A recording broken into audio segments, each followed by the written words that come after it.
സിജെറോയുടെ ഓഫീസിൽ ആദായനികുതി വകുപ്പ് റെയ്ഡ് നടത്തിയത് നടപടിക്രമം പാലിക്കാതെ പരിശോധന നടത്തുന്നിടത്ത് തോക്ക് ഉൾപ്പെടെയുള്ള മാരകായുധങ്ങൾ ഉണ്ടെങ്കിൽ ഉദ്യോഗസ്ഥരുടെ മേൽനോട്ടത്തിലേക്ക് മാറ്റണമെന്നാണ് ചട്ടം.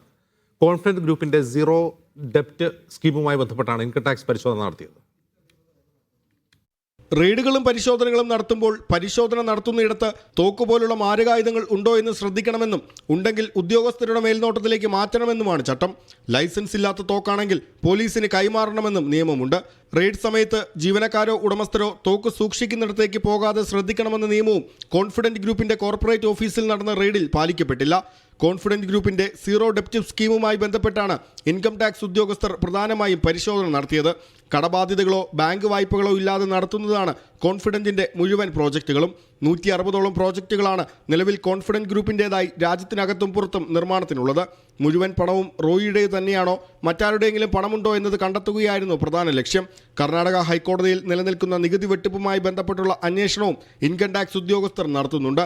ഡിസംബർ 3 മുതൽ 8 വരെയുള്ള തീയതികളിൽ കോൺഫിഡന്റ് ഗ്രൂപ്പിന്റെ വിവിധ സ്ഥാപനങ്ങളിൽ IT ഉദ്യോഗസ്ഥർ റെയ്ഡ് നടത്തിയിരുന്നു. പിന്നാലെയാണ് കഴിഞ്ഞ 3 ദിവസമായി ബംഗളൂരുവിൽ കൊച്ചിയിൽ നിന്നുള്ള ഉദ്യോഗസ്ഥർ റെയ്ഡ് നടത്തിയത്. മീഡിയ 1 കൊച്ചി.